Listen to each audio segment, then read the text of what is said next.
Bismillahirrahmanirrahim. Assalamualaikum warahmatullahi wabarakatuh. Alhamdulillahi rabbil alamin. Wassalatu wassalamu atammani akmalani ala khairi khalqillahi ajma'in. Nabina Muhammadin wa alihi at-tahirin wa ashabihi ghurril mayamin wa man tabi'ahum bi ihsanin ila yaumiddin. Qala rabbuna rabbul alamin. يا أيها الذين آمنوا اتقوا الله حق تقاته ولا تموتن إلا وأنتم مسلمون فإن أصدق الحديث كتاب الله وخير الهدي هدي محمد صلى الله عليه وسلم وشر الأمور محدثاتها فإن كل محدثة بدعة وكل بدعة ضلالة وكل ضلالة في النار. Masyarul jamaah yang Allah muliakan, kita bersyukur kepada Allah atas nikmat kembali dihadirkan di majlis ilmu. Beberapa waktu yang lalu saya sempat membawakan hadis Nabi SAW tentang bahwasanya malaikat di antara malaikat Allah ada yang ditugaskan untuk berkeliling dunia. Kemudian mereka ketika mendapatkan majlis ilmu, mereka hadir di majlis ilmu. Jadi saat ini hadir bersama kita malaikat-malaikat Allah. Setelah mereka atau setelah majlis ilmu itu selesai, maka mereka kembali kepada Allah. Kemudian Allah bertanya kepada mereka, sedangkan Allah Maha Tahu. Kemudian di akhir dari hadis tersebut, Rasulullah SAW atau Rasulullah SAW mengatakan bahwasanya malaikat mengabarkan kepada Allah bahwa orang yang hadir di majlis ilmu itu mohon ampunanmu ya Allah. Maka kata Allah, faqad ghafartu lahum, aku telah ampuni mereka. Tetapi para malaikat mengatakan kepada Allah, ya Allah, kau ampunkan orang yang hadir di majlis ilmu. Tetapi ketahuilah sejatinya di antara mereka ada orang yang hadir di majlis ilmu cuma numpang duduk saja. Artinya asalnya tujuan awalnya bukan hadir di majlis ilmu. Maka apakah maksud malaikat, apakah dia ini juga diampuni juga ya Allah? Maka kata Allah tabaraka wa ta'ala, humul faqad ghafartu lahu humul qaum la yashqa bihim jalisuhum. Aku juga telah ampuni dia walaupun tujuan awalnya bukan menuntut ilmu, tapi karena dia ada di majelis ilmu, aku ampuni dia. Karena siapapun yang duduk bersama orang yang ada di majelis ilmu, dia tidak akan merugi. Karena itu ketika ada orang mengatakan, Ustaz, saya sudah belajar puluhan tahun atau belasan tahun, bertahun-tahun, tapi sepertinya saya tidak paham juga. Saya merasa itu adalah kerugian. Maka kita katakan di satu sisi Anda tidak rugi, karena Rasulullah mengatakan, Allah berfirman, siapapun yang duduk di majelis ilmu maka tidak akan sengsara. Semoga itu bisa jadi salah satu motivasi kita untuk belajar dan terus belajar. Karena memang Allah tidak menjadikan orang itu atau hamba-hambanya itu satu derajat sehingga semuanya menjadi guru tanpa murid, tetapi Allah jadikan masing-masing dengan kadarnya yang telah ditentukan. Masih kita dalam pembahasan kitab Al-Qawaidul Muslah, pembahasan tentang kaidah-kaidah memahami nama-nama dan sifat Allah Azza wa Jalla. Kemarin kita telah habiskan pembahasan di kaidah keempat tentang pembahasan yang bisa dikatakan cukup rumit, yaitu pembahasan tentang dilalah terhadap nama Allah, terhadap nama Allah. Nah, dilalah lafaz terhadap nama dan zat Allah. Jadi di sana kemarin ada apa? Mutabaqah, ada tadammun dan ada iltizam. Dan saya sebutkan cepat ya. Kalau mutabaqah itu adalah makna yang mencakup keseluruhan. Jadi misalnya kalau kita sebut Al-Karim, maka maksud kita adalah zat Allah dan sifatnya Al-Karam, maka ini adalah Al-Mutabaqah, mutabaqah. Tapi kalau kita sebut Al-Karim, tapi maksud kita adalah sifat Al-Karamnya saja atau zat Allah saja, berarti terpisah, maka itu adalah tadammun, karena penyebutan lafaz yang maksudnya sebagian. Tapi kalau kita sebut Al-Karim, tapi maksud kita adalah Ar-Razik, maka itu adalah iltizam, karena berbeda antara Al-Karim dan Ar-Razik, tetapi Al-Karim pastilah Ar-Razik. Nah, itu bisa dicek di 2 video sebelumnya. Hari ini kita akan memasuki kaidah yang sangat gampang. Kaidah yang sangat gampang. Tetapi saya agak ngos-ngosan ini karena tadi saya ketinggalan sesuatu. Hampir saya ngajar tanpa kitab. Saya bawa tas tapi tidak ada isinya. Akhirnya saya balik lagi. Padahal pakai kendaraan tapi tetap ngos-ngosan. Ya. Karena memang sejatinya rasa yang membuat seseorang itu berubah keadaan itu adalah rasanya dia. Dan terkadang ada orang duduk tapi dia juga seperti orang ngos-ngosan karena ada rasa yang berbeda yang dia rasakan. Ala kulli hal, saya janjikan tadi jam 10, jam 4:10, ternyata kita mulai jam 4 lewat belasan. Alhamdulillahi ala kulli hal. Kaidah yang kelima di sini adalah kaidah yang sangat ringan dan sangat jelas, dan semoga kita bisa menghabiskan pembahasan kaidah ini di satu pertemuan ini. Nah, silakan.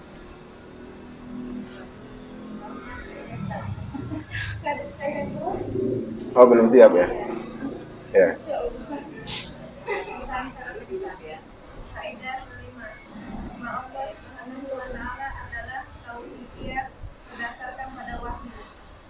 Tidak mempunyai peran di dalamnya. Maka dalam masalah asma ini harus dilandaskan pada Al-Quran dan As-Sunnah. Tidak boleh ditambah ataupun dikurangi, karena akal saja tidak mungkin dapat mengetahui asma yang dimiliki Allah. Untuk itu wajib berpijak pada nas. Allah berfirman, "A'udzubillahi minasyaitonir rajim. Wala taqfu ma laysa laka bihi ilm.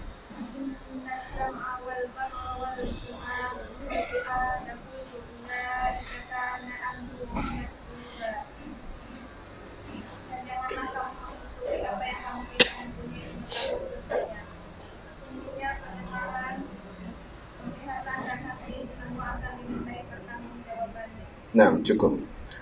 Al-Qaidatul Khamisah, kaidah yang kelima, kata beliau, Asma'ullahi Ta'ala Tauqifiyah. Nama-nama Allah itu adalah Tauqifiyah. Tauqifiyah itu bahasa sederhananya adalah menunggu informasi dari dalil.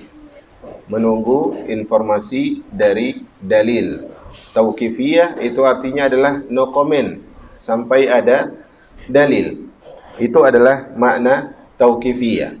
Maka ahlu sunnah wal jamaah menyatakan bahwasanya kelompok ahlu sunnah wal jamaah, kelompok yang selamat dari kaum muslimin, yang dijanjikan kemenangan dan selamat dari api neraka, dari penyimpangan dan kesesatan, mereka mengatakan bahwasanya nama-nama Allah semuanya adalah tauqifiyah, harus berdasarkan dalil. Ketika disebutkan dalil berarti hanya 2, yaitu Al-Quran, As-Sunnah. Al-Quran, As-Sunnah. Ingat, metode pemahaman ahlu sunnah adalah Al-Quran, As-Sunnah, dan qaulus sahabah, ucapan sahabat. Itu akidah yang selamat. Tetapi dalam masalah yang gaib, nama-nama Allah termasuk perkara yang gaib, itu hanya menggunakan 2, yaitu Al-Quran dan As-Sunnah, dengan kita mengikuti pemahaman sahabat yang mana mereka tersebut juga menunggu dalil. Jadi misalnya ada orang mengatakan, sahabat ini mengatakan bahwasanya nama Allah ini, cek dulu benar nggak sahabat itu mengucapkan hal itu. Karena yang pasti para sahabat tidak mungkin memberikan nama kepada Allah kecuali yang mereka dapatkan dari wahyu Al-Quran dan As-Sunnah. Makanya di sini beliau sebut tauqifiyah, yaitu menunggu petunjuk dari wahyu. Kemudian beliau katakan la majala lil aqli fiha, tidak ada porsi untuk akal dalam menentukan nama-nama Allah. Jadi dalam menentukan nama-nama Allah itu tidak boleh berdasarkan pertimbangan akal, tapi harus ada nas wahyu yang menyebutkan hal itu. Karena itu Al-Imam Asy-Syafi'i rahimahullahu ta'ala, beliau mengatakan lillahi ta'ala al-asma' was-sifat ja'a fil kitab wa akhbara biha nabiyuhu sallallahu alaihi wasallam. Kata Al-Imam Asy-Syafi'i, beliau mengatakan bahwasanya Allah memiliki nama-nama, dan sifat-sifat yang datang keterangannya pada Alkitab, yaitu Al-Quran, dan dari berita yang bersumber dari Nabi sallallahu alaihi wasallam. Allah Subhanahu wa taala memiliki nama-nama dan sifat-sifat yang datang keterangannya dari Alkitab, yaitu Al-Quran, dan beritanya bersumber dari Nabi sallallahu alaihi wasallam. Kemudian apa kata Imam Syafi'i? La yas'u li ahadin min khalqillahi ta'ala qamat alaihi al-hujjah raddaha.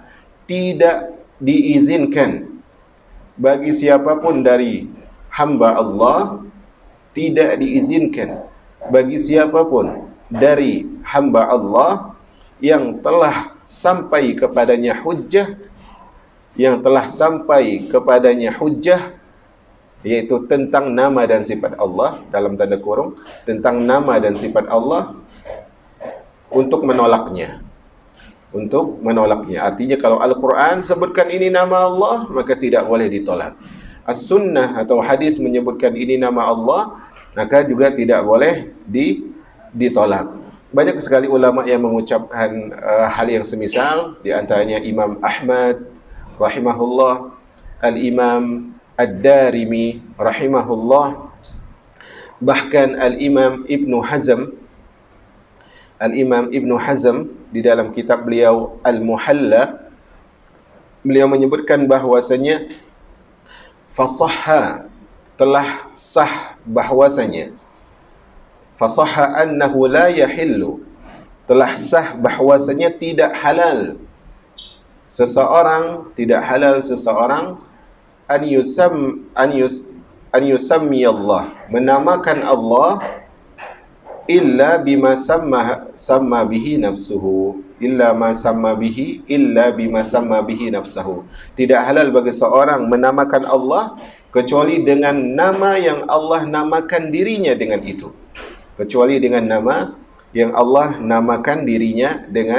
itu. Maka kaedahnya di bagian atas itu saja sebenarnya, yaitu apa? Bahwasanya semua nama-nama Allah itu tauqifiyah, harus akrab ya dengan kata ini, tauqifiyah. Karena itu nanti kaedah di dalam ibadah disebutkan al-qaidatu fil ibadah al-hadar atau tauqifi. Ulama menyebutkan di dalam kaedah fikih, kaedah dalam beragama itu adalah haram, kaedah dalam beribadah itu haram. Asal dari ibadah haram. Kita nggak boleh solat kecuali ada dalil, nggak boleh solawat kecuali ada dalil. Asal ibadah itu haram, atau mereka sebut adalah asal dari ibadah adalah tauqifi, yaitu nunggu dalil. Maka tidak ada dalam pembahasan asma ini, nama-nama Allah, tidak diizinkan seorang menggunakan akalnya. Ketika dia amati, oh nama Allah ini menurut akal saya nggak bisa. Imam Syafi'i mengatakan ucapan yang sangat bagus. Dan banyak orang yang berfilsafat, mereka menisbatkan kepada bahwa mereka adalah pengikut mazhab Syafi'i. Maka mereka harus ingat bahwasanya Al-Imam Syafi'i rahimahullah, beliau pernah mengatakan ucapan yang sangat pendek dan tegas. Saya langsung ke bahasa Indonesianya. Kata beliau, sesungguhnya akal memiliki batasan yang tidak bisa ditembus. Sesungguhnya akal memiliki batasan yang tidak bisa ditembus, sebagaimana mata penglihatan, sebagaimana mata penglihatan memiliki batas yang tidak bisa ditembus. Akal memiliki batas yang tidak bisa ditembus, sebagaimana mata penglihatan memiliki batas yang tidak bisa ditembus. Kita tidak tahu apa saja yang terjadi di balik dinding. Maka dengan itu kita tidak bisa menghukumi ini dan itu. Nah, kita tidak tahu, akal kita tidak tahu perkara yang gaib, maka kita tidak bisa memutuskan ini begini, ini begitu. Maka dalam masalah gaib tidak ada porsi bagi akal. Artinya akal tidak berhak masuk. Artinya apa? Asma Allah perkara gaib atau tidak? Perkara gaib. Karena Allah gaib, maka nama Allah juga gaib. Makanya di sini beliau katakan, maka karena itu wajib bagi kita berhenti sesuai apa yang datang dari Alkitab dan As-Sunnah. Kalau Alkitab belum bilang, kita jangan bilang. Jangan kita katakan ini nama Allah. Al-Quran dan As-Sunnah tidak menyebutkan ini nama Allah. Maka kita tidak boleh menyebutkan bahwa ini adalah nama Allah. Tapi Al-Quran juga tidak menyebutkan ini bukan nama Allah. Maka kita juga tidak mengatakan ini bukan nama Allah. Bahasa lainnya, kita tidak boleh menetapkan dan tidak boleh menafikan nama bagi Allah yang tidak ditetapkan dan tidak dinafikan oleh Al-Quran dan Sunnah. Kalau Al-Quran menyebutkan, kita sebutkan. Kalau Al-Sunnah menyebutkan, kita sebutkan. Kalau Al-Quran dan Al-Sunnah enggak ada menyebut apa-apa, berarti di situ kita enggak menetapkan dan juga tidak menafikan. Karena asal dari masalah agama tidak tahu. Asal dari masalah agama kita tidak tahu, kecuali apa yang telah diajarkan oleh Allah dan Rasulnya sallallahu alaihi wasallam. Maka berarti apa? Berarti apa? Berarti kaidahnya adalah kita tidak boleh menambah dan mengurangi keterangan dari Al-Quran dan Sunnah. Tidak boleh kita menambah, tidak boleh kita mengurangi keterangan dari Al-Quran dan As-Sunnah. Di sini beliau sebutkan, li'anna al-aqla la yumkinuhu idraku ma yastahiquhu ta'ala minal asma'. Kenapa akal itu tidak punya porsi untuk berkomentar tentang nama-nama Allah? Kata beliau, karena akal tersebut tidak mungkin mampu. Karena akal tersebut tidak mungkin mampu memberikan nama-nama yang hak bagi Allah. Akal itu enggak bisa memberikan nama-nama yang hak bagi Allah. Kemudian pertanyaannya, apakah akal bisa menerima nama yang hak dari Allah? Jawabannya iya. Selama akalnya itu sehat, maka dia bisa menerima nama-nama yang disebutkan oleh Allah. Tapi dia tidak bisa menentukan. Berarti di sini apa? Akal, ini rumusnya. Akal adalah makmum bagi wahyu.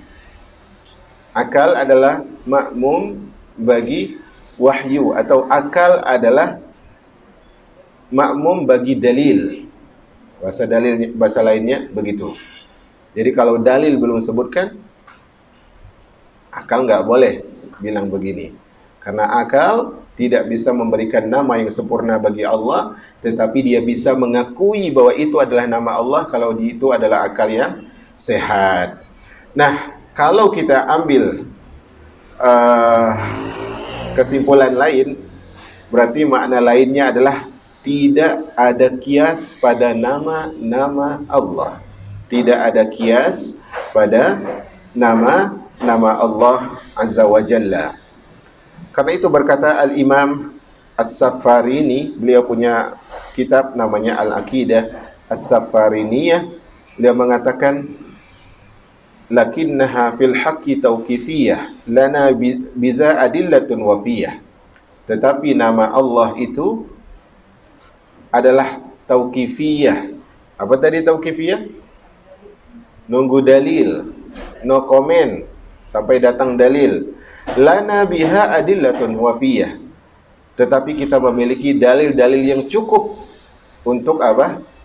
Untuk menggunakan argumen itu. Artinya, apa argumen Anda bahwa kita itu tidak boleh komentar sebelum ada wahyu? Dalilnya banyak. Nanti akan disebutkan salah satunya oleh Syekh Muhammad Ibn Salih Al-Utsaimin rahimahullahu ta'ala. Karena itu ma'asyiral muslimat yang Allah tabaraka wa ta'ala, Allah subhanahu wa ta'ala paling tahu tentang dirinya. Karena itu ketika Allah subhanahu wa ta'ala menciptakan seorang hamba dengan hatinya, dengan fitrahnya, maka seingkar apapun seorang hamba itu tentang adanya, tentang keberadaan Allah, maka akan sangat mungkin ketika dia ingin mengadu, maka dia akan mengadahkan keinginannya ke langit. Karena itu ya, di antara petunjuk doa yang diajarkan oleh Rasul sallallahu alaihi wasallam adalah apa? Di antara sebab terkabulnya doa, mengangkat tangan, menengadahkan ke langit, atau ketika khutbah menunjuk ke langit. Tidak ada, ini salah satu cara mengetahui hal itu bid'ah. Tidak ada petunjuk dari Al-Quran ataupun Sunnah yang mengatakan doa tolak bala itu dibalikan tangannya. Nggak ada. Kenapa? Karena Allah di atas. Karena Allah di atas. Yang namanya kita minta sama seseorang, maka kita apa? Menampung. Nah, masa kita minta kepada seseorang, kita menampung tapi minta kepada Allah, kita balikan tangan kita. Ya Allah berikan, ya Allah tolak bala. Tapi gini, itu menggunakan apa mereka? Akal. Kenapa? Bala jangan ditampung. Akal lagi. Padahal bala itu bisa dilihat tidak sebelum terjadi? Ya bisa. Bahkan ketika terjadi pun sebenarnya tidak bisa kita lihat. Cuma kita lihat efeknya saja. Misalnya seorang sakit. Sakit itu bentuknya gimana kita nggak bisa. Cuma kita lihat efeknya orang sakit. Karena itu selama fitrahnya masih ada, maka dia akan menyesuaikan dirinya dengan dalil. Karena itu di dalam kitab Syarhus Sunnah Al-Imam Al-Barbahari, setahu saya kitab ini masih dibawa oleh Ustaz Rahmat. Dulu saya bawa kitab ini di hang yang lama itu, muridnya cuma 2 orang. Kajian subuh hari Selasa. Nah, makanya kemarin itu ada Persatuan Ustaz itu, salah satu perwakilannya nelpon. Ana bilang, Batam agak berbeda Ustaz. Batam agak berbeda. Karena kalau di Batam kita tidak bisa membuat kajian tersebut dengan jadwal yang kita inginkan, berbeda dengan Pulau Jawa. Karena di sini rata-rata mereka bekerja dengan jadwal. Artinya kalau jadwalnya dia masuk pagi, berarti dia tidak bisa hadir pagi. Nah, karena rata-rata mereka bekerja di industri yang itu sudah ada shiftnya masing-masing. Mereka bukan pengusaha sendiri-sendiri. Ya, bilang salah satunya hal itu. Maka di sini di dalam kitab Syarhus Sunnah Al-Imam Al-Barbahari mengatakan bahwasanya ketahuilah bahwasanya agama itu bukan datang dari sisi Muhammad sallallahu alaihi wasallam. Saking tegasnya Ahlus Sunnah. Apakah berarti Ahlus Sunnah menghina Rasul, merendahkan Rasul? Tidak. Justru itu memuliakan Rasul. Ketika Ahlus Sunnah mengatakan agama bukan datang dari Rasulullah, berarti agama mutlak hak siapa?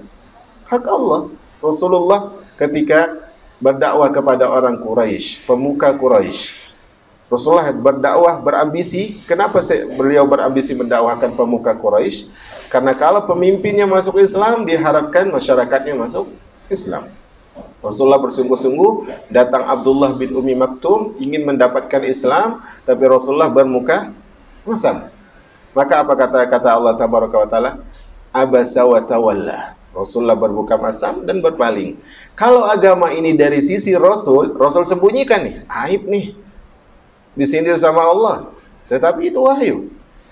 Kalau ternyata agama itu dari sisi Rasul, Rasulullah pasti sembunyikan ayat pernikahan Rasulullah dengan Zainab, mantan istri Zaid bin Harithah, mantan istri anak angkat beliau.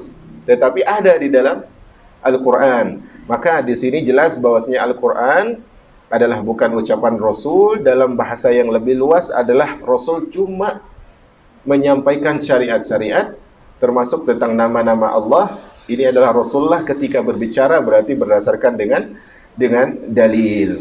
Nah, kaum muslimat yang dirahmati oleh Allah tabaraka wa taala, tadi beliau sempat katakan di situ, enggak boleh ditambah, enggak boleh dikurang. Pertanyaannya, kenapa enggak boleh ditambah? Karena kalau kita menambah, berarti kita berbicara tentang Allah tanpa ilmu. berbicara tentang Allah tanpa ilmu. Sebagian para ulama, nanti akan disebutkan insyaAllah, mereka berpendapat bahwasanya berbicara tentang Allah tanpa ilmu itu satu sisi lebih buruk daripada menyembah selain Allah. Satu sisi mereka melihat lebih buruk. Nanti akan kita jelaskan insyaAllah. Jadi kenapa nggak boleh ditambah? Karena kalau kita menambah padahal Allah sudah stopkan itu, kan wahyu udah stop. Wahyu masih ada tidak? Kalau orang ya masih ada ya, tapi maksudnya wahyu syariat itu masih ada tidak? Sudah tidak ada. Terputus dengan wafatnya Nabi sallallahu alaihi wasallam. Tadi kalau nggak salah saya lihat di apa? Tampilan depan YouTube itu. Katanya Imam Mahdi keluar. Ya. Nggak tahu ya, itu tak berita lama atau apa, tapi tadi ada keterangan live-nya, cuma saya nggak buka. Nah, malah kulihal, nggak mungkin dia keluar, karena Dajjal aja belum. Ya, karena Dajjal aja belum. Nah, taib. Kenapa nggak boleh ditambah? Karena kalau ditambah berarti kita menambahkan sesuatu yang telah sempurna, berarti kita berbicara tentang Allah tanpa ilmu. Kemudian pertanyaannya, kenapa nggak boleh dikurangkan? Kalau kita mengurangi, kenapa nggak boleh dikurangi? Jawabannya adalah, kalau kita kurangi, berarti kita menyembunyikan ilmu. Itu satu. Atau kedua, berarti kita menentang Allah. Menyembunyi ilmu, hukumnya terlaknat. Jadi misalnya gini, ketika seorang diberikan oleh Allah ilmu tentang sesuatu, ilmu tersebut dibutuhkan, tapi nggak diajarkan kepada orang yang bertanya, orang yang membutuhkan, maka orang yang tidak mau mengajarkan tadi itu terlaknat. Innal ladzina yaktumuna ma anzalna minal bayyinati wal huda min ba'di ma bayyanahu lin-nasi fil kitab. Ulaikal ladzina yal'anuhumullah wa yal'anuhumul la'inun. Dilaknat oleh Allah, dilaknat oleh semua makhluk Allah yang melaknat. Jadi enggak boleh menyembunyikan ilmu. Tetapi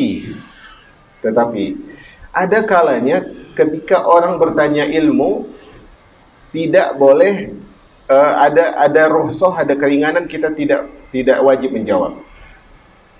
Contohnya adalah misalnya adalah tentang apa? Abu Hurairah kalau tidak salah, beliau mengatakan, ada hadis Nabi yang tidak aku sampaikan, kata beliau. Karena kalau aku sampaikan maka kepalaku akan putus. Maksudnya apa ini hadis tentang apa? Tentang apa? Tentang fitnah. Misalnya fulan munafik. Kan kalau fulan tahu, oh orang ini meriwayatkan hadis tentang orang munafik nih. Kalau dia sampaikan hadis ketahuan saya, maka disembunyikan saat itu. Tapi hadis tentang fitnah ini disembunyikan dengan hajat. Apakah yang menyembunyikan ini dikatakan dia menyembunyikan syariat? Jawabannya tidak. Karena memang dia tidak dibutuhkan. Namanya juga fitnah. Nah, ada kalau orang bertanya, dia tidak perlu dijawab. Misalnya, dia bertanya tentang fulan, tentang fulana. Ada kalanya kita tidak perlu menjawab. Karena mungkin kita tahu dia sedang mencari kekurangan fulan atau fulana dan sebagainya. Karena itu kaidah dalam tentang realita dan kondisi, para ulama menyebutkan likulli maqal maqam, likulli maqal maqam wa likulli maqam maqal. Enak ya? Itu kalau belajar bahasa Arab bagus tuh. Likulli maqam maqal wa likulli maqal maqam. Setiap tempat ada bahan pembicaraannya masing-masing. Dan setiap bahan pembicaraan ada tempatnya masing-masing. Enggak semua omongan pantas di tempatnya, enggak semua tempat pantas untuk sebuah omongan. Jadi harus diporsikan. Nah, jamaah yang dirahmati oleh Allah Tabaraka wa Ta'ala, maka ketika kita mengurangi, berarti kita menyembunyikan ilmu, dan menyembunyikan ilmu itu terlaknat. Pertanyaan, Ustaz, saya itu mestinya jualnya mie lendir. Dulu ada jamaah yang jual mie lendir, kemudian dia rekrut karyawan, karyawannya tahu resepnya, kemudian karyawannya berhenti. Dia buka restoran, restorannya sepi, karyawannya buka warung, warungnya rame. Apa hukum menyembunyikan resep makanan? Jawabannya boleh. Karena itu bukan perkara agama, perkara dunia. Perkara dunia. Karena perkara dunia seorang tidak tahu apa sih, apakah dia celaka kalau nggak bisa buat mie lendir? Kan dia bisa beli. Seperti, tapi masalah agama kalau itu urgent, dia apa? Harus memberitahu dengan porsi adalah tidak menimbulkan kerusakan yang lebih besar. Dilihat siapa yang bertanya. Misalnya ada kalanya urusan dunia tersebut kita harus sembunyikan. Misalnya di zaman tawuran, tiba-tiba ada orang nanya, tahu nggak orang jual parang di mana? Jangan kasih tahu. Jangan kasih tahu, nanti dia beli parang buat bunuh orang. Ada kalanya hal itu harus disembunyikan. Maka tidak boleh ditambah, tidak boleh dikurang. Kemudian beliau mengatakan wajib kita berhenti di hadapan atau di belakang nas. Beliau membawakan firman Allah surah Al-Isra ayat 37. Allah mengatakan wala taqfu ma laysa laka bihi ilmun. Janganlah engkau ikuti apa-apa yang engkau tidak memiliki ilmu tentangnya. Jangan engkau mengikuti apa-apa. Ma di sini itu artinya apa-apa, artinya umum, apa saja. Baik itu tentang nama Allah, baik itu tentang zat Allah, baik itu tentang hukum Allah, bahkan tentang hal yang berkaitan dengan manusia pun tidak boleh berbicara tanpa ilmu. Kemudian apa kata Allah? Inna sam'a, sesungguhnya pendengaran, wal basar, penglihatan, wal fuad, dan juga hati, qalbu, kullu ulaika kana anhu mas'ula. Semuanya akan ditanya oleh Allah tabaraka wa ta'ala. Di sini tidak disebutkan lisan. Sesungguhnya lisan akan ditanya, enggak disebutkan ya. Disebutkan pendengaran, disebutkan penglihatan dan hati. Bukan berarti lisan enggak termasuk. Maksud dari Allah dari sesungguhnya pendengaran akan ditanya, maksudnya adalah janganlah engkau memperdengarkan. Jangan memperdengarkan, bahasa lainnya apa? Jangan berbicara. Kan begitu? Jangan perdengarkan. Artinya jangan disampaikan, jangan kasih tahu. Itu bahasanya lebih umum, bahasa Al-Quran. Nah, kemudian juga penglihatan. Penglihatan artinya kita jangan melihat dan jangan memperlihatkan sesuatu yang kita tidak punya ilmu. Ya, misalnya penglihatan misalnya, tengok nih halaman ini berantakan, itu kita katakan ulahnya si fulanah misalnya. Di situ kita menunjukkan sesuatu kepada orang dengan penglihatan yang kita belum tahu ilmunya, maka itu bisa jadi perselisihan nantinya. Kemudian juga hati. Maksudnya hati adalah jangan membayangkan sesuatu yang kita nggak punya ilmu. Misalnya saya berusaha untuk membayangkan Allah itu begini, nggak bisa. Nggak bisa. Karena mentok-mentok kita akan membayangkan sesuatu yang pernah kita lihat. Dan Allah belum pernah kita lihat. Bagaimana mungkin kita membayangkan yang belum pernah kita lihat dengan yang sudah kita lihat? Maka semua itu akan diminta pertanggungjawaban oleh Allah tabaraka wa ta'ala. Maka kita harus perhatikan. Kemarin kita sebutkan bahwasanya di kajian Sabtu, Allah melahirkan kita dari perut ibu kita tanpa ilmu, jahil. Kemudian Allah katakan wa ja'ala lakumus sam'a wal basar wal af'idah. Kemudian Allah jadikan bagi kalian pendengaran, penglihatan dan hati. Allah enggak bilang kuping, Allah enggak bilang mata. Tapi Allah bilang apa? Pendengaran, penglihatan. Artinya apa? Terkadang ya seorang tersebut merasakan bahwasanya telinganya itu mendatangkan manfaat, padahal bukan telinganya yang menjadi sumber asalnya, tapi pendengarannya dia. Kadang orang tersebut ya telinganya sehat tapi dengarnya buruk. Ada orang telinganya cacat tapi dengarnya yang baik. Maka di sini Allah katakan di dalam surah Al-Isra ayat 36, pendengaran, penglihatan dan hati akan ditanya. Kemudian di ayat yang tadi Allah sebutkan Allah berikan pendengaran, penglihatan dan hati. Setelah Allah beri, pasti Allah tanya. Itulah nikmat. Nikmat kalau sudah Allah beli, pasti kalau sudah Allah berikan, rizkikan kepada kita, pasti Allah tanyakan. Karena itu kata para ulama, kullu ni'matin la tuqarribuka ilallah fahiyal baliyah. Apapun nikmat yang tidak mendekatkan diri kepada Allah, berarti itu musibah. Berarti itu bala.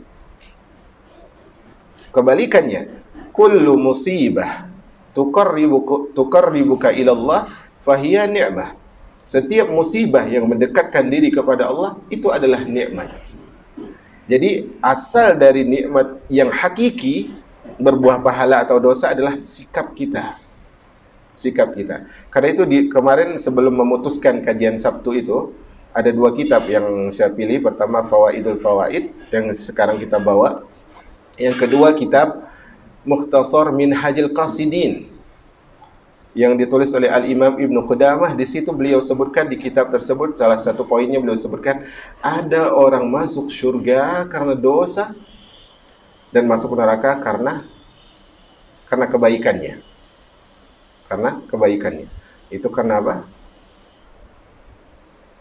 Karena apa? Karena buruknya dia menyikapi kebaikan. Dan yang masuk surga karena dosa tadi, baiknya dia menyikapi dosa. Bagaimana baiknya dia menyikapi dosa? Dia sudahi dosanya.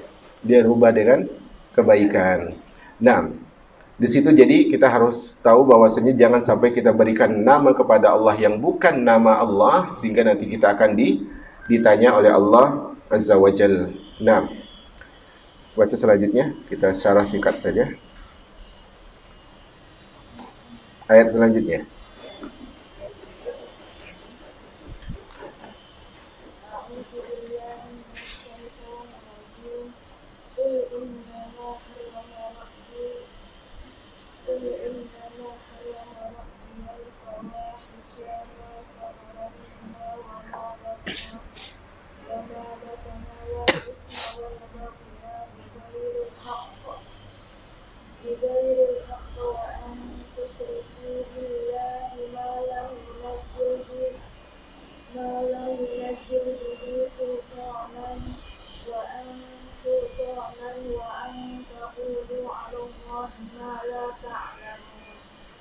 Katakanlah, waktu hanya mengharamkan perbuatan yang keji, baik yang nampak maupun yang tersembunyi, dan perbuatan dosa, melanggar hak manusia tanpa alasan yang benar, mengharamkan mempersekutukan Allah dengan sesuatu yang Allah tidak menurunkan hujjah untuk itu, dan mengharamkan mengada-adakan terhadap Allah apa saja yang tidak kamu ketahui. Quran Surat Al-A'raf ayat 23. Ya, pembahasan kita masih tentang larangan memberikan nama kepada Allah yang bukan nama Allah. Ya, dalam artian larangan berbicara tentang Allah tanpa ilmu. Tadi di ayat surah Al-Isra ayat 36 itu adalah wala taqfu ma laysa laka bihi ilm. Jangan ikuti apa yang kau tidak memiliki ilmu. Ayat ini di awal pendalilannya. Nanti ayat yang kedua ini adalah di akhir. Kita baca dulu ayatnya. Allah mengatakan, "Qul," katakanlah wahai Rasulullah, "Innama," hanya saja, "harrama rabbiyal fawahish." Rabbku mengharamkan segala hal yang keji. Jadi yang diharamkan Allah itu pasti semuanya yang keji. Ma zahara minha wa ma batan, yang zahir dan juga yang batin, yang nampak, yang tersirat. Nah, yang nampak dan tersirat ini 2 maknanya. Makna pertama adalah terkadang satu amalan itu zahir bagi orang lain bahwa dia adalah amalan yang keji, tetapi bagi orang lain itu amalan tersembunyi.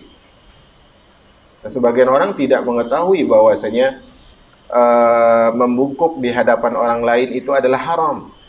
Tapi bagi yang orang sudah belajar itu haram. Menunduk seperti orang ruku itu di hadapan orang nggak boleh. Nggak boleh. Karena itu cukup kita pakai isyarat tangan saja. Insya Allah mereka memaklumi. Ya, mereka memaklumi. Permisi, gitu, paham ya? Jadi kan kadang orang menundukkan badan tuh. Oh, nggak boleh. Ya, nggak boleh. Cukuplah kita pakai tangan, kalaupun iya ya tundukkan kepala saja. Tundukkan kepala saja. Nah, jadi menurut sebagian orang ini dosa zahir bagi dia karena dia sudah paham. Tapi sebagian orang lain ini tersembunyi. Itu tafsiran yang pertama. Yang kedua, bisa jadi dosa itu sudah zahir. Tetapi ada orang melakukan dosa itu secara zahir. Perhatikan ini bahasanya. Dosa itu memang sudah zahir. Sudah tahu orang bahwasanya judi itu haram. Sudah tahu kan khamar itu haram. Zahir. Tapi bisa jadi dia melakukan dosa itu dengan zahir atau dengan batin. Bagaimana dengan zahirnya? Dia minum khamar di hadapan orang. Zahir dosanya dilakukan secara zahir. Yang kedua adalah dia minum khamar tetapi di dalam rumahnya. Dosa minum khamar zahir, semuanya tahu. Tapi apakah orang melihat? Tidak. Itu zahir dosanya, tapi dia lakukan secara batin, secara tersembunyi. Jadi di sini Allah hanya mengharamkan segala hal yang keji, baik itu tersembunyi maupun yang nampak. Kemudian al-ismah, dosa. Isma ini adalah dosa yang enggak ngefek ke orang lain.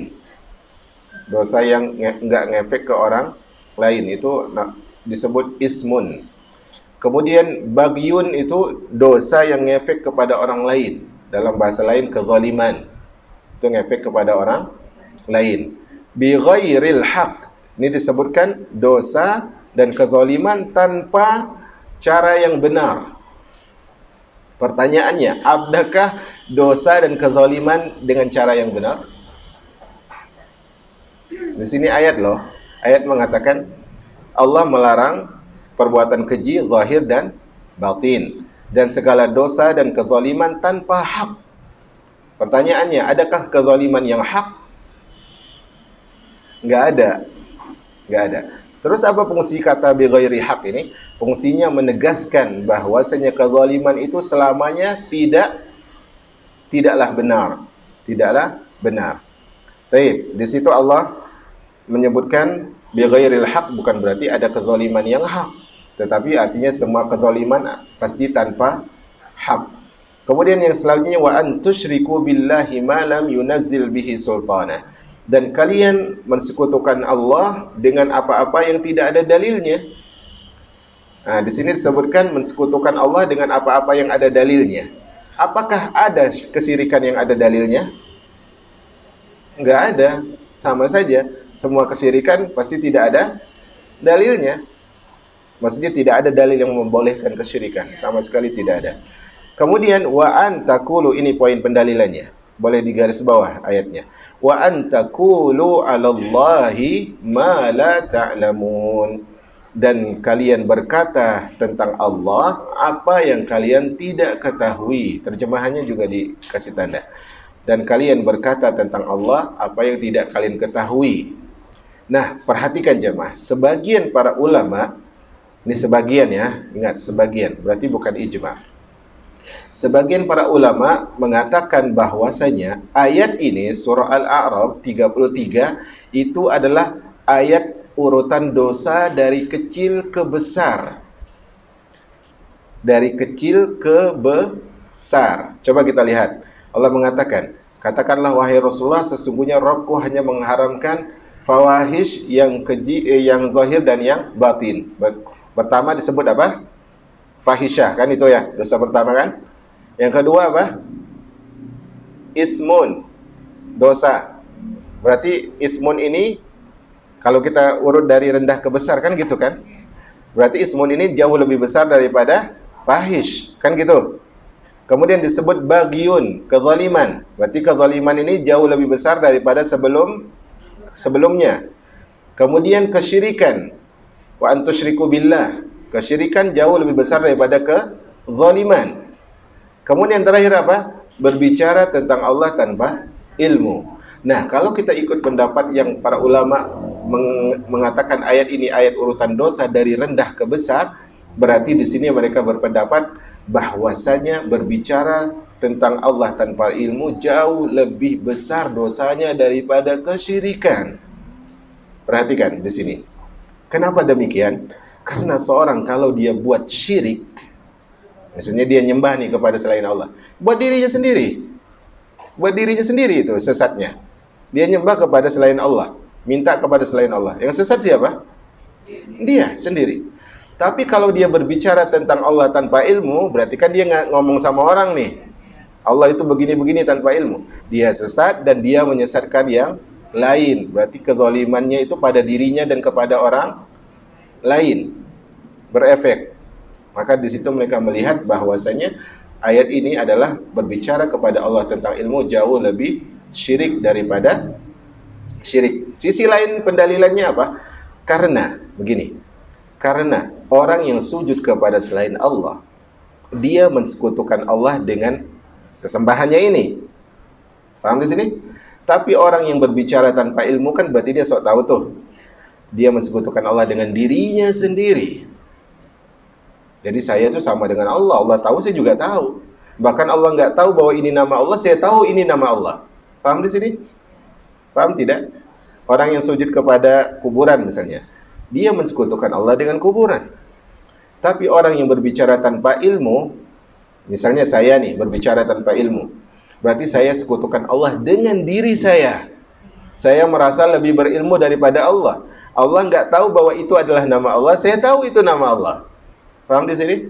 Berarti jauh lebih besar tingkatannya daripada syirik. Ini luar biasa penjelasan para ulama. Maka di sini menandakan berbicara kepada Allah, termasuk memberikan nama untuk Allah yang bukan nama Allah, itu adalah lebih besar dosanya menurut sebagian para ulama daripada apa?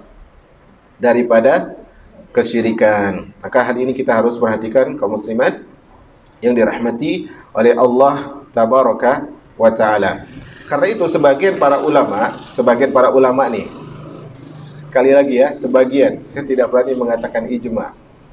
Ya, karena hati-hati berbicara ijma. Sebagian para ulama mengatakan bahwasanya dosa musyrik itu, taubat musyrik itu diterima, taubat ahli bid'ah itu enggak diterima. Sebagian mengatakan demikian. Kenapa? Karena ketika dia berbuat bid'ah itu apa? Ahli bid'ah, artinya dia sudah mendakwahkan ya begitu. Itu dia sudah menyesatkan orang lain, susah untuk diampuni. Itu menurut sebagian para ulama. Tetapi wallahu alam bisawab, menurut pendapat ulama yang lain, dosa ahli bid'ah juga diterima. Taubat ahli bid'ah juga diterima karena Allah mengatakan innallaha yaghfiruz dzunuba jami'a. Allah mengampuni semua dosa. Karena bisa jadi seorang ahli bid'ah kemudian jadi mantan, itu jauh lebih baik Islamnya. Contohnya adalah Abul Hasan Al-Asy'ari rahimahullah. Ibu beliau menikah dengan seorang yang berpaham Mu'tazilah. Selama 40 tahun beliau hidup dengan akidah Mu'tazilah. Kemudian beliau terus belajar, beliau masuk fase kedua, masih dalam akidah cakupan akidah Mu'tazilah tapi kelompok yang lain. Kemudian tahap ketiga kehidupan beliau, barulah beliau mulai membaca kitab Imam Ahmad sampai akhirnya beliau mengerti beliau selama ini salah. Setelah sholat Jumat beliau lepaskan jubah beliau. Jubah di sini maksudnya kalau orang Arab itu kan biasanya pakai jubah kemudian pakai baju yang kayak jaring-jaring itu. Nah, beliau lepaskan bajunya. Setelah berkhutbah, jubah luarnya itu dilepaskan, kata beliau, saya lepaskan akidah saya sebelumnya seperti saya lepaskan jubah saya ini. Dan akidah saya seperti akidah Imam Ahmad, kata beliau. Tetapi mereka mengatakan tidak, itu sejarah palsu, kata mereka. Dibuat oleh Wahabi lagi. Apa boleh buat? Ya, apa boleh buat? Ya. Kemudian juga mereka katakan adalah bahwasanya kitab Al-Ibanah milik Al-Imam Abul Hasan Al-Asy'ari itu dipalsukan oleh pemerintah Saudi. Nah, kalau dipalsukan pasti ada bukti ilmiahnya, pasti ada. Tetapi tidak ada bukti ilmiahnya. Maka di sini jamaah, orang kalau dia sudah kalah pasti dia akan menggunakan salah satu dari dua cara atau dua-duanya. Cara pertama adalah dia gunakan fisik. Cara yang kedua adalah dia caci maki dan dia tuduh. Dia caci maki dan dia tuduh. Atau dua-duanya, dia tuduh dan dia gunakan kekerasan fisik. Dari dulu, coba Nabi Ibrahim. Ayahnya ketika Azar, ketika kalah berhujjah, berdiskusi dengan Ibrahim alaihissalam, apa kata ayah beliau? Engkau pergi atau aku rajam. Kan sudah main kekerasan. Kemudian juga Nabi SAW untuk menyikat waktu. Nabi SAW beliau mendapatkan kekerasan fisik dan mendapatkan tuduhan, penyihir, gila, dan sebagainya. Dan begitulah orang kalau sudah tidak mampu. Tetapi Allah Subhanahu wa taala tersebut, sebagaimana disebut oleh seorang penyair di dalam syairnya, dia mengisyaratkan adalah kalau Allah ingin menampakkan keutamaan sesuatu yang tersembunyi, maka Allah akan nampakkan keutamaan itu lewat lisan-lisan yang hasad. Lewat lisan-lisan yang hasad. Karena apa?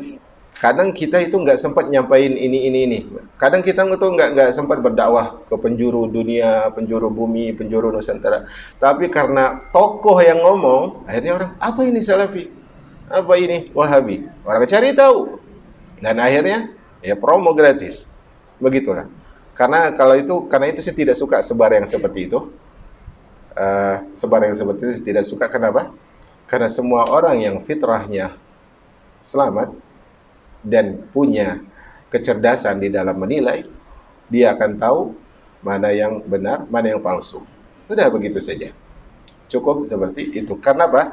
Karena kalau kita sebarkan, kita terrespon. Terrespon. Bisa jadi hal itu membuat sebagian kita marah, dan marah itu membuat sikap emosi dan mencederai dakwah.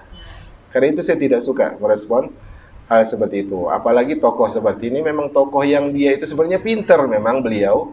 Semoga Allah berikan hidayah. Beliau memang pintar.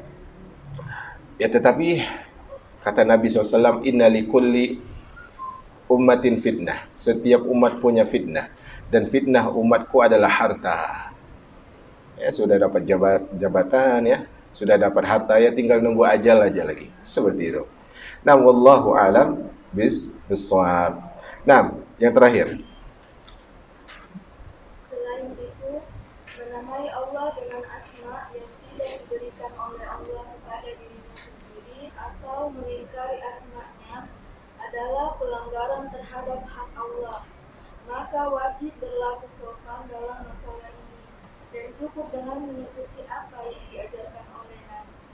Nah, di antara kenapa kita tidak boleh menamakan Allah dengan nama yang di luar dari petunjuk wahyu, atau kita kembali ke kaidah ini sudah menuju closing ya.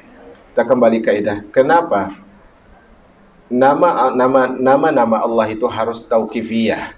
Harus kita nggak komen dulu sampai ada wahyu. Itu dengan 3 alasan. Alasan pertama adalah karena akal kita nggak mampu memberikan nama yang cocok bagi Allah. Itu alasan yang pertama. Itu yang tadi beliau sebutkan di poin atas.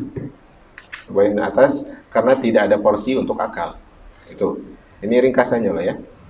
Alasan kedua, karena dalil melarang. Di sini dalil kita apa? Surat Al-Isra 36 dan surah Al-A'raf 33. Alasan yang ketiga, dan ini terakhir, adalah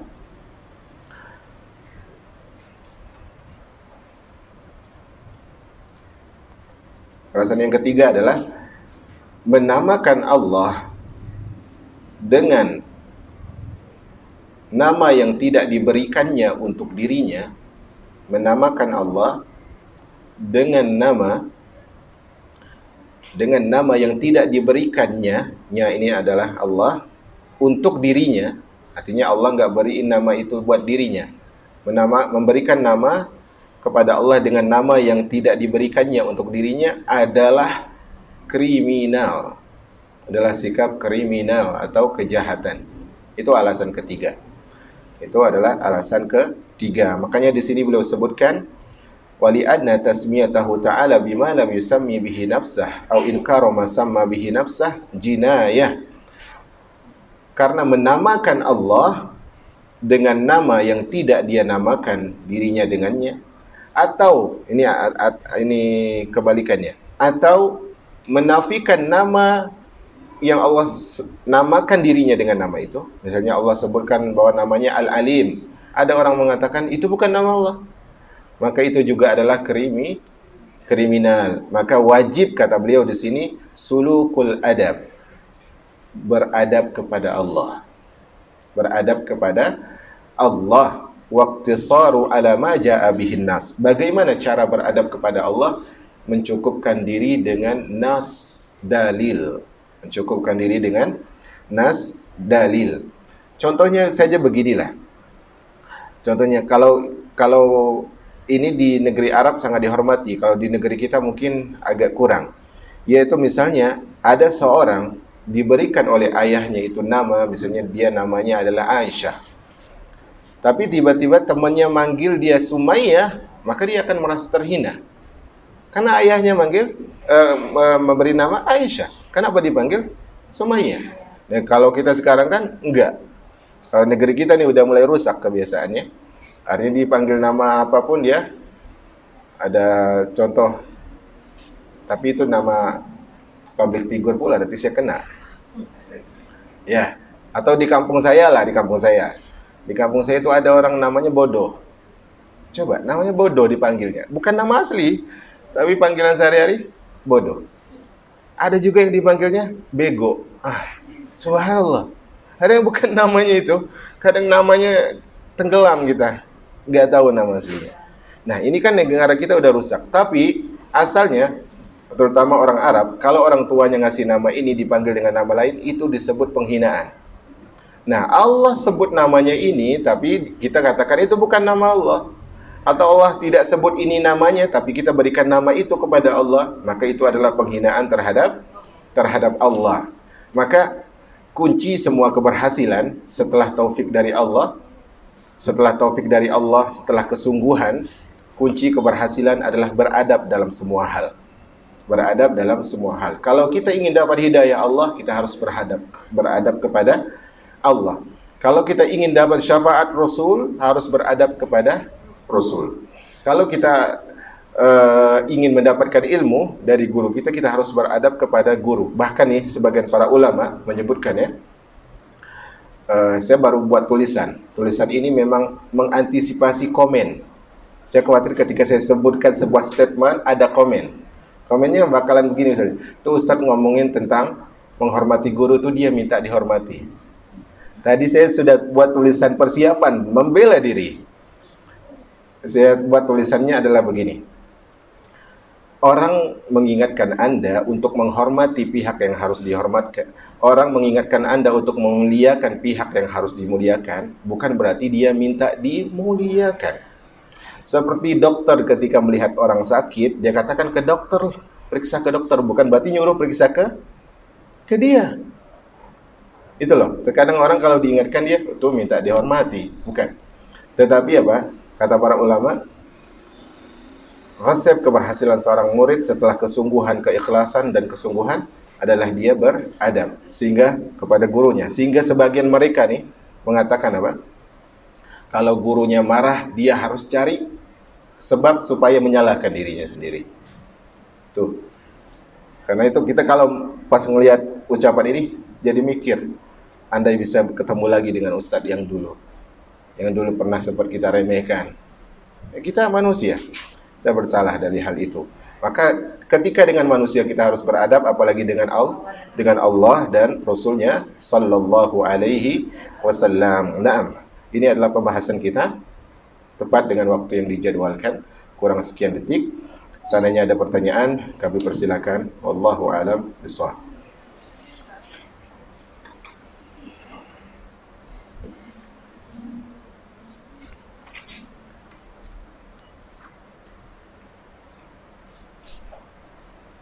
Tak ada. Taib jamaah yang dirahmati oleh Allah Tabaraka wa Ta'ala. Sebagai penutup, ini adalah bentar lagi Ramadan. Para salaf selalu mengatakan, Allahumma sallimni ila Ramadan wa sallim li Ramadan wa tasallamhu minni mutaqabbala. Ya Allah, sampaikan Ramadan kepadaku dan sampaikan aku kepada Ramadan, dan terimalah amalanku di bulan Ramadan. Dan satu hal yang paling manis di bulan Ramadan adalah tilawah Al-Quran. Karena itu mulai dari sekarang biasakan diri untuk respon, untuk mengucapkan huruf-huruf Al-Quran. Karena kalau kita merasa sulit, nanti bacanya jadi nggak minat. Seorang tersebut asyik dengan sesuatu karena dia sudah merasa mudah, kan begitu. Kalau dia merasa sulit, maka dia tidak akan termotivasi untuk menuntaskan. Maka saya kira minimal, ya, karena dengan kesibukan masing-masing, minimal 10 hari satu kali. Minimal 10 hari satu kali. Kalau ternyata susah kita membagi waktu, gunakan waktu sebelum sholat atau sesudah sholat. Kan itu saya kira sudah tersebar di internet bahwasanya siapa yang mau khatam satu kali, misalnya dia setiap habis sholat bacanya 4 halaman. Yang mau khatam 2 kali, setiap habis sholat 8 halaman. 8 halaman ini ditipiskan. Ditipiskan apa? 4 lembar. Paham tidak? Sama saja. Cuma kalau dengar 8 kan lebih banyak daripada 4. Jadi kalau daripada 8 lembar, 8 halaman kebanyakan, ya lebih baik 4 lembar saja, kan gitu. Nah, saya kira ini penting bagi kita karena cobalah datang di saat ketika kita sedang rapuh, jiwa kita sedang runtuh, dan kalbu kita sedang remuk, datanglah membaca Al-Quran. Maka tidak ada yang lebih menenangkan hati. Karena Allah mengatakan apa? Wa nunazzilu minal Qur'an ma huwa syifa. Allah turunkan pada Al-Quran syifa. Perhatikan di sini. Allah sebut syifa, bukan dawa. Kalau dawa itu obat, tapi syifa itu penyembuh. Kalau obat belum tentu menyembuhkan, tapi syifa sudah pasti menyembuhkan. Maka Taha ma anzalna alaikal Qur'ana litashqa. Kami tidak turunkan kepadamu wahai Rasulullah Al-Quran agar engkau sengsara. Artinya Al-Quran sebab keselamatan. Maka ketika kita enggak dapatkan hati kita ketika baca Al-Quran, coba cek, mungkin hati kita jatuh di tempat yang salah. Semoga Allah berikan taufik kepada kita untuk semakin baik, dan apapun yang terjadi jatuh bangunnya kita di dalam kehidupan ini, semoga akhirnya adalah finish dengan happy ending, dan semoga Allah mengampuni segala kesalahan kita. Kita tutup dengan doa kafaratul majlis. Subhanakallahumma wa bihamdika asyhadu an la ilaha illa anta astaghfiruka wa atubu ilaik. Wassalamualaikum warahmatullahi wabarakatuh.